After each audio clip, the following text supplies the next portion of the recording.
샬롬 할렐루야. 제목은 순전입니다. 마태복음 12장 19에서 21절. 그는 다투지도 아니하며 들레지도 아니하리니 아무도 길에서 그 소리를 듣지 못하리라. 상한 갈대를 꺾지 아니하며 꺼져가는 심지를 끄지 아니하기를 심판하여 이길 때까지 하리니 또한 이방들이 그의 이름을 바라리라 함을 이루려 하심이니라. 아멘. 순전입니다. 순전이란 뜻은 순수하고 완전함이라는 뜻이지요. 깨끗한 마음 그릇에 영의 열매가 가득 담겨 있는 상태와 같습니다. 이러한 순전을 이루기 원하는 분은 먼저 입술의 말을 살펴봐야 하지요. 마태복음 12장 35절에 선한 사람은 그 쌓은 선에서 선한 것을 내고 악한 사람은 그 쌓은 악에서 악한 것을 내느니라 말씀한 대로 특히 말 속에는 사람의 선과 악이 담겨 있는 거죠. 만약 남의 말 하기를 좋아하고 정죄하며 수근거린다면 이는 자기가 얼마나 악한지를 드러내는 것입니다. 마음에 미움이 있으면 말 속에도 담겨 나오죠. 좋은 사이였을 때는 덮어준 허물과 잘못이 사이가 멀어지고 싫어지면 들춰내어 전함으로 나쁜 사람으로 만듭니다. 쌓은 교양으로 나쁜 감정을 절제하여 드러내지 않는다 해도 말 속에 가시가 담긴 것을 느낄 수가 있죠. 반면에 순전한 사람은 그 말과 행실이 온전하며 아름답습니다. 어떤 사람도 품을 수가 있는 온유한 마음에서 모든 사람에게 덕이 되는 말과 행실이 나오는 거죠. 오해하여 따져 묻는 사람에게도 화를 내거나 싫어하지 않으니 상대의 말에 귀 기울일 수가 있고 선과 사랑으로 오해를 풀 수가 있는 겁니다. 자신을 완전히 내어주는 희생적인 사랑과 긍휼, 자비, 양선, 오래 참음과 절제 등 영의 열매가 마음 안에 풍성히 맺혀 있으니 그 말과 행실에서 순전한 그리스도의 향기가 풍깁니다. 이는 죽어가는 영혼들을 생명에 이르게 하는 향기가 될 수가 있죠. 제가 지금 인생의 역사, 이것이 숙제이거든요. 9월 달에 다시 독서 그 모임이 있는데 이 책을 읽어야 돼서 억지로 지금 읽고 있습니다. 출판사가 한겨레 출판사니까 이제 좌파 쪽이겠다 싶었어요. 아닌 게 아니라 그 사상이 배어 있어요. 그래서 제가 후닥닥 읽어버리려고 지금 노력을 하고 있고요. 또 하나 제가 K 디저트 떡 만드는 거를 이것이 하나는 폐강이 됐고 이것도 폐강 위기에 있었는데 어떻게 이제 사람을 모집해서 개강이 됐어요. 그 선생님이 저를 괄시 무시 그런다는 거였어요. 그러다가 연유를 알았습니다. 이재명 파였어요.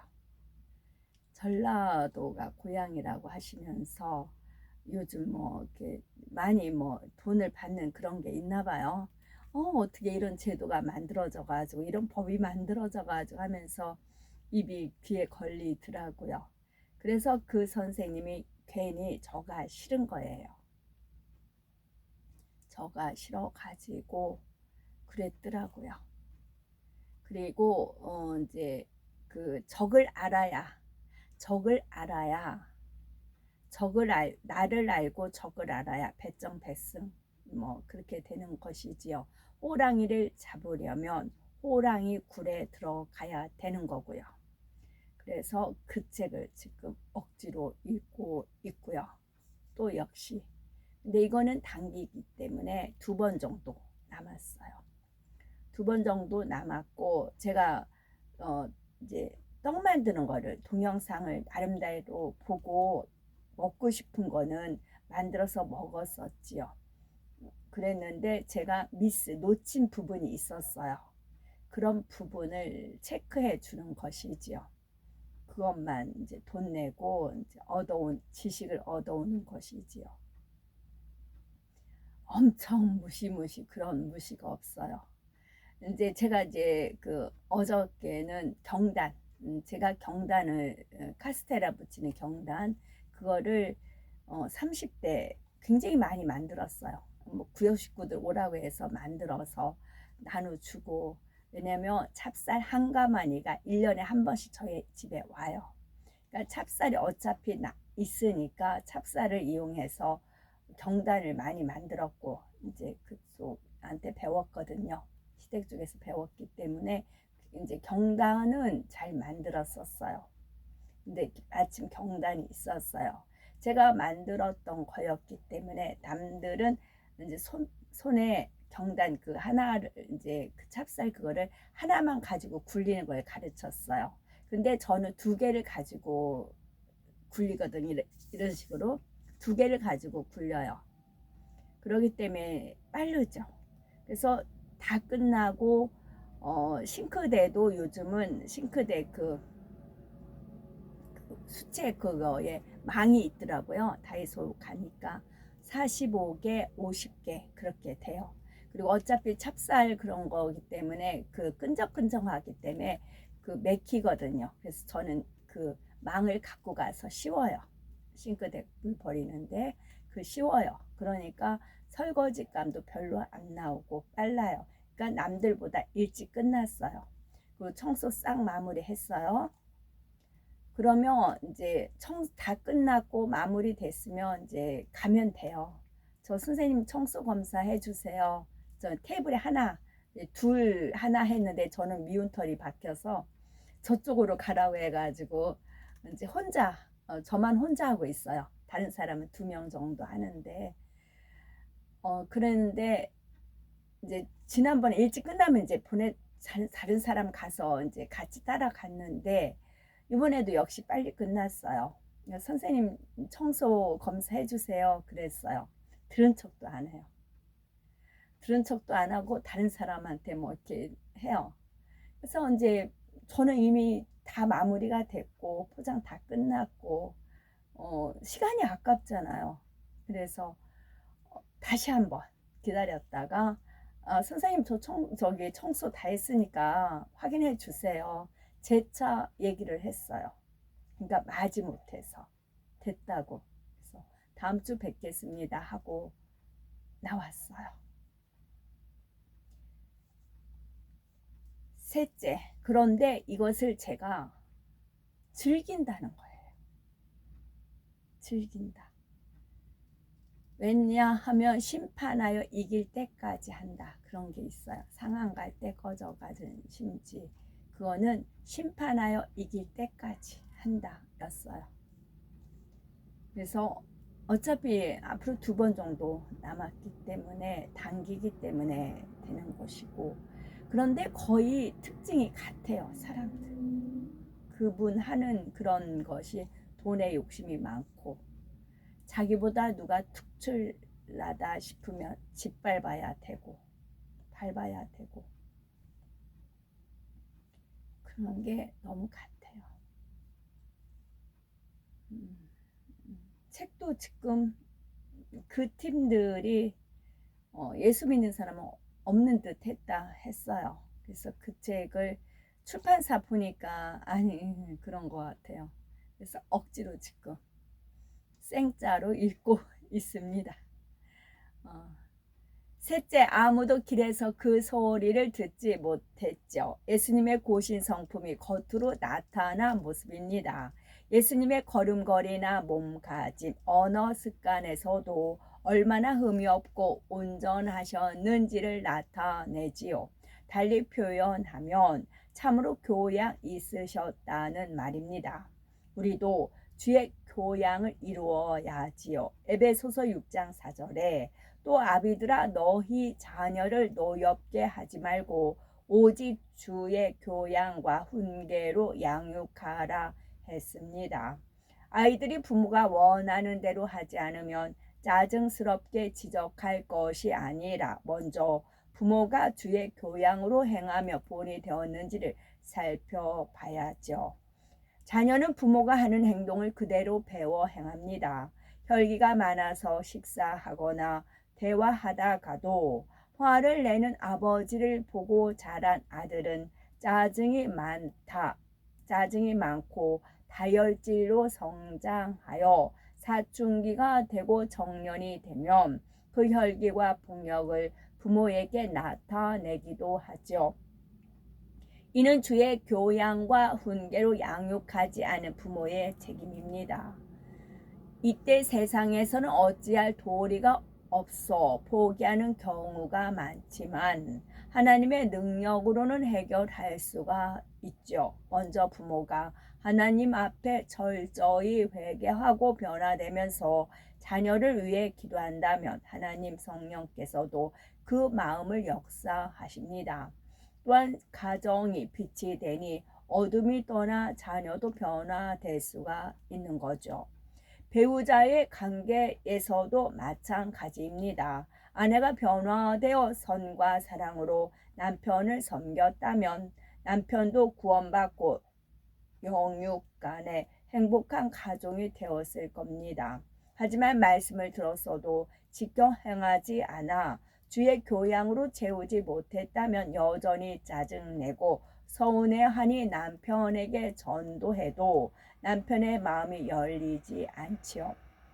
남편도 아내를 내 몸과 같이 사랑하여 덕과 사랑으로 섬긴다면 아내와 자녀들이 존경하며 중심에서 아빠의 말에 순종함으로 가정의 복음화는 물론 행복한 가정이 되었을 것입니다.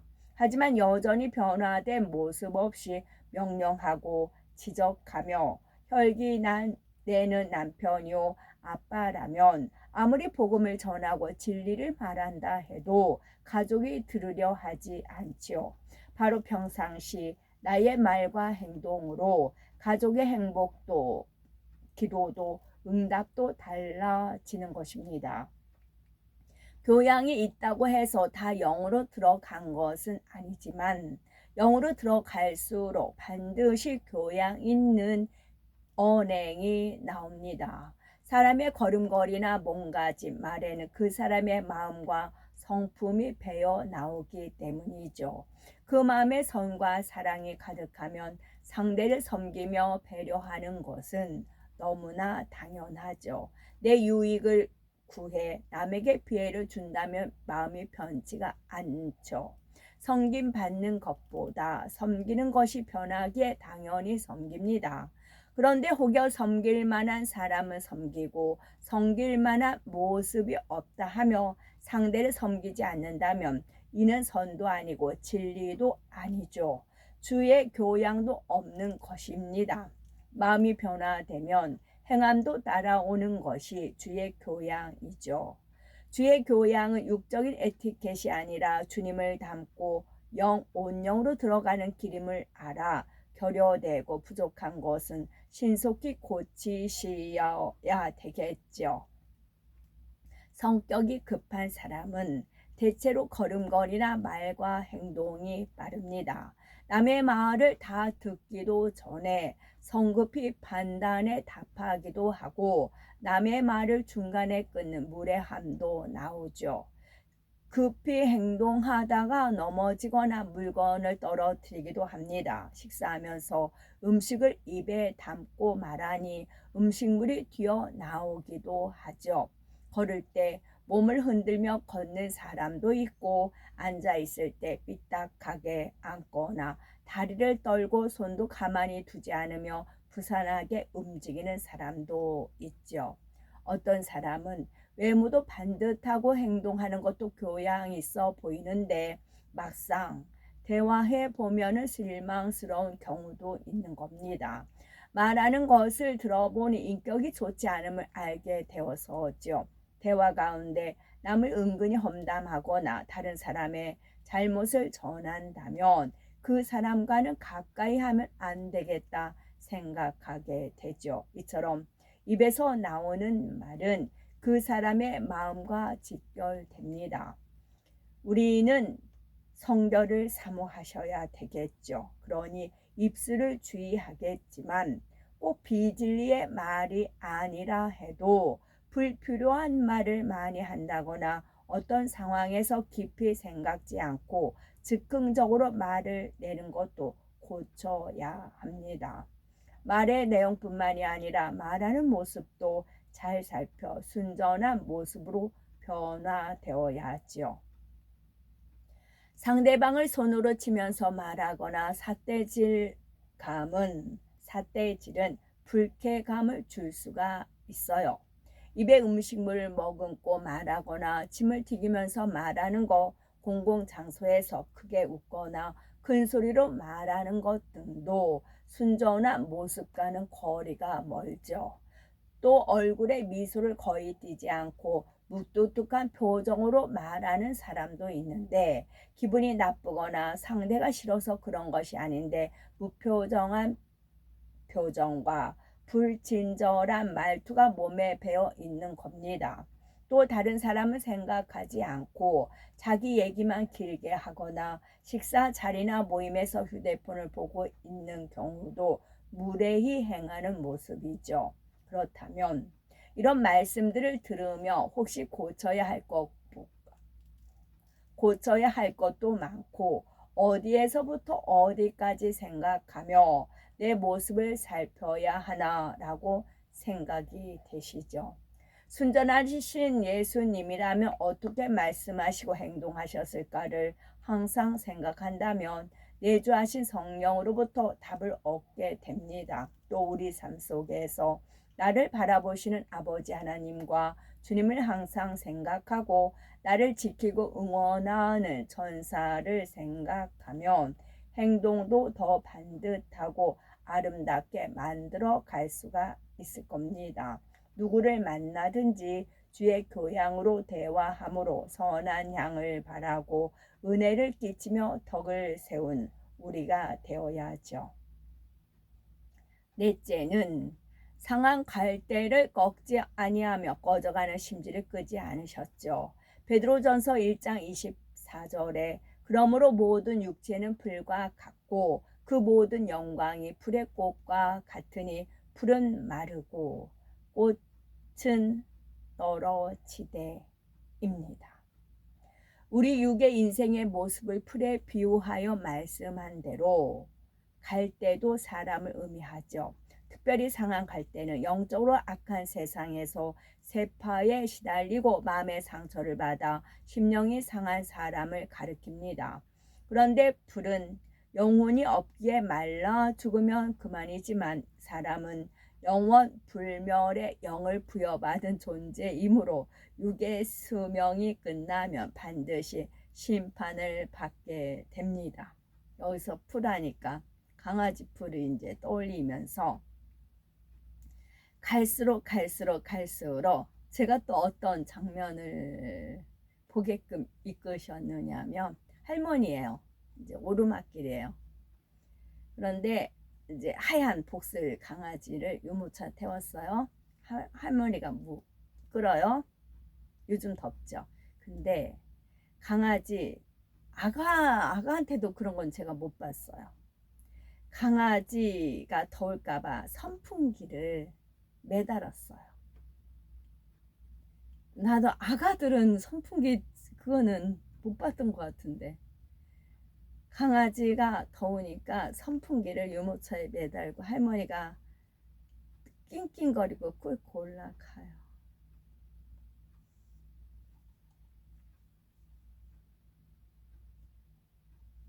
나는 예수 그리스도를 믿고 하나님의 자녀가 되면 영원한 천국에서 영생 복락을 누리지만 그렇지 않은 사람들은 영원히 꺼지지 않는 지옥불에 던져져서 세세토록 고통을 받습니다. 강아지는 죽으면 땡이에요. 그러나 사람은 아니에요.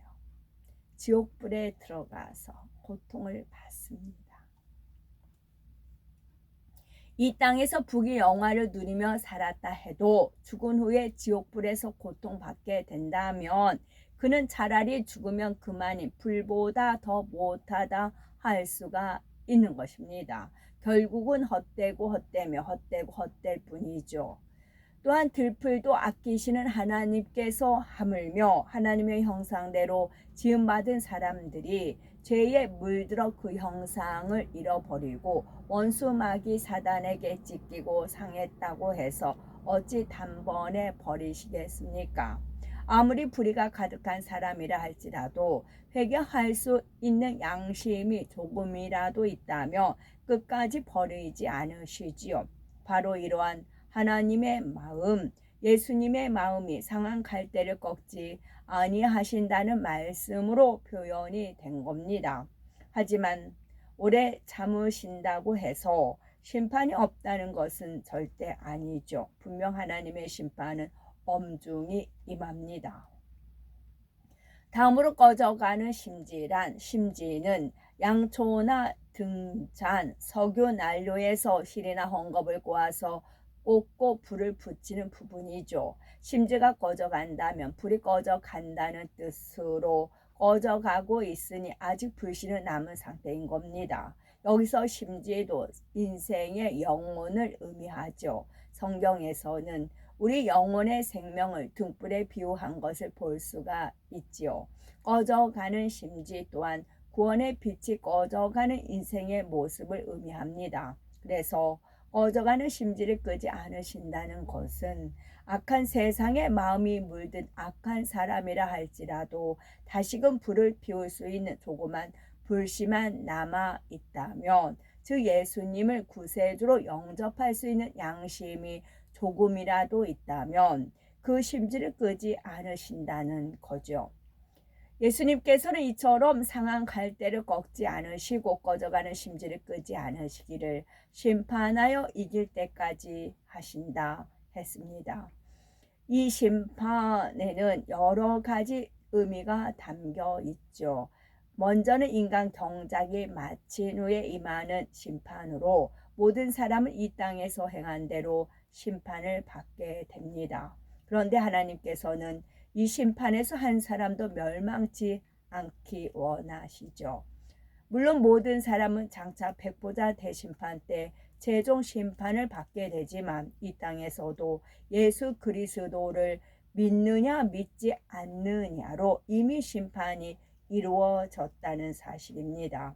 예수 그리스도를 믿고 성령을 받으면 죽었던 영이 살아나 하나님의 자녀가 되어 생명책에 이름이 기록되므로 영생이라는 복이 이미 주어지지요. 하지만 주님을 영접하지 않은 사람은 죄의 종으로 살다가 이 땅의 생명이 닿으면 결국 지옥으로 떨어지니 주를 믿지 않은 사람은 이미 심판을 받았다고 하는 겁니다. 그런데 주님을 영접한 성도들이라 해도 구원의 테두리에서 벗어날 수 있음을 알아야죠. 사랑의 하나님께서는 우리가 주님을 영접할 때 성령을 보내주시어 온전한 구원과 참 자녀로 나올 수 있게 도와주십니다. 성령께서는 믿는 사람들의 마음에 내주하셔서 그 영혼이 천국에 안전하게 이를 때까지 늘 깨우쳐 주시고 주관하심으로 진리 가운데로 인도하시며 연약함을 도와주시는 역할을 하시죠. 이처럼 아버지 하나님과 주님께서 자녀된 우리를 끝까지 책임져 주시는 사랑을 심판하여 이길 때까지라 표현을 한 겁니다. 우리는 모두 크고 넓으신 하나님의 사랑으로 용서받고 기회를 얻어 아름다운 천국을 향해 달려가고 있죠. 때로 변개하고 넘어지며 지칠 때도 주님께서는 우리를 포기하지 않으시고 힘 주시며 기도해 주십니다. 그 사랑을 받은 우리는 이제 내 주변과 이웃 나아가 세상에 이 사랑을 힘써 전해야 되겠죠.